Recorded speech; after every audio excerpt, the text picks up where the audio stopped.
So there's this quote I live by: Allah will open the door that you desperately thought never had a key. I think I finally got the key. So a few years ago, I was trying to get into culinary school. It was the bane of my existence and the object of all my desires. I'm not even kidding when I say that I want to open restaurants in Jannah. I want to cook even after I die. I'm not kidding. But I wanted to be a chef with my hijab on. Well, that was shocking to many institutions, and they told me that I have to take it off before entering the classrooms. And I told them, no, that's not how it works. We wear hijab in front of non mahrams and in public places. I tried my best to make them understand the importance of it and why is it important for me. And I even gave the examples of chefs like Nadia Hossain, who is literally a celebrity chef with her hijab on. Some of the institutions were at least respectful. They told me like it's just not possible in India. You should look abroad. And some of them were straight up rude.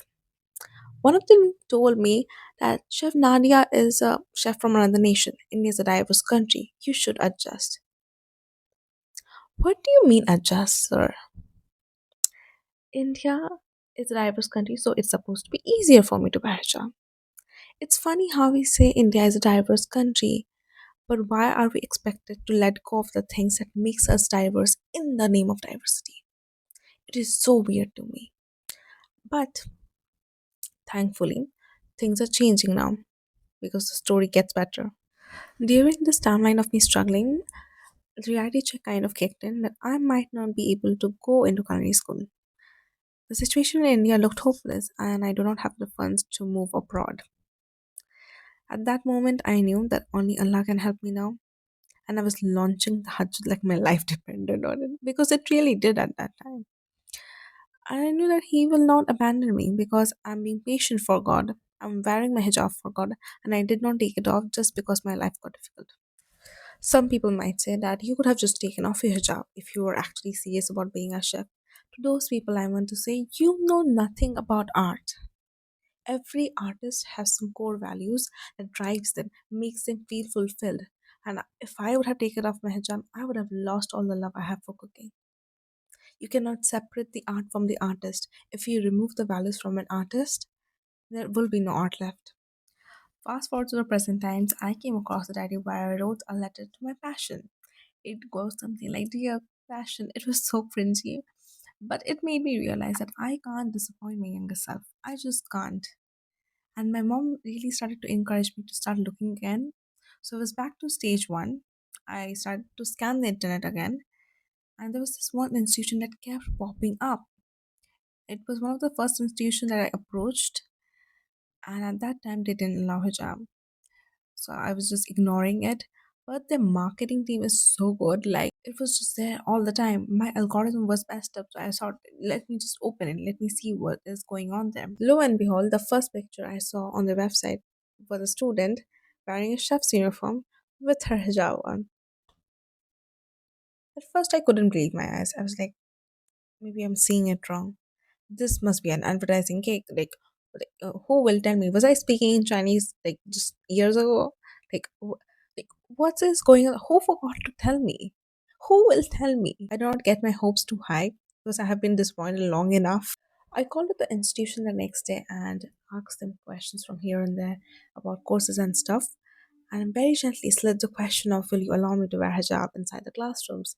And they said, absolutely you can. I was like, okay. Stone used to be a little different back then, but all right. And I went to the institution, I had a deeper talk with them, and I explained them everything. And they were like, yes, we have changed our mind because a student showed up a year ago and explained why is it important for her, and we made a decision to allow hijab. I don't know this woman, but I wish her all the success in this world. She made the impossible possible for me. I'm also very grateful that my institution changed their mind because it is not every day that people are bending their own rules to welcome hijabis. And that is why, ladies and gentlemen, we should all speak up because sometimes we just have to push through to make our spaces in this world. Even the counselor told me that you should have just came up to the institution instead of just sending us an email. And I started to regret everything I did. But I think Allah has put everything in the right place at the correct time Because I started to look back on my life and the things that I've learned. The first thing that happened during that time, I got into BCom. Well, that felt like a graveyard of my dreams. It's an important thing that course taught me that how much I yearn to be a chef. Because I used to doubt a lot of things like, do I really want this degree? It's an expensive course. But now I'm sure, I'm sure I do not want to go back to BCom. The second thing I've learned is to manage my jealousy. I used to get so jealous whenever I used to see people living my dreams. I used to be like, do you even love cooking like I do? Have you ever suffered for art like I did? I'm sure they love what they do, but I used to be such a jealous kid back then. Now I am immune to it. Like, you can't make me jealous easily, alhamdulillah. Because everyone has a different timeline and different story and different life. You are still in the episode 1 and you're watching someone in the episode 10. Like, it doesn't make sense.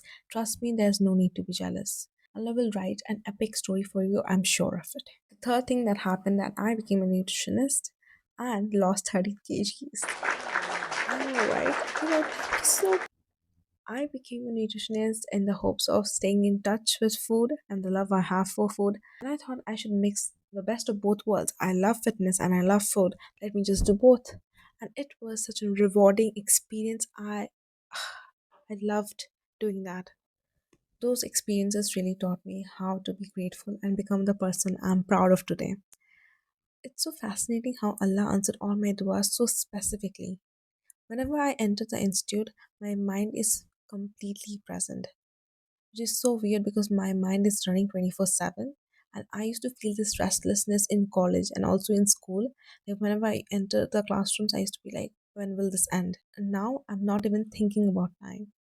I'm just fully present. I absorb each and every moment there because I know that this is a miracle for me. Whenever I look at my friends and they are complaining about like the classes getting exhausting and stuff, and I feel like the experiences are different for them and it's different for me because this is not normal college for me. This is an absolute miracle that I'm living. Whenever I find myself feeling a little tired and sleepy during classes, I will slap myself awake if I need to because I don't want to sleep while I'm living my dream. And I'm telling you all this story because I want you to know what happens before you get to live your dream. We see the highlights of people on the internet. I want to share my life right now, but I want people to know that I have also waited my turn. And Allah will give you experiences that will break you, crush you, and mold you into the person that you will be proud of one day. If you made it this far into the video, I hope you also find your key.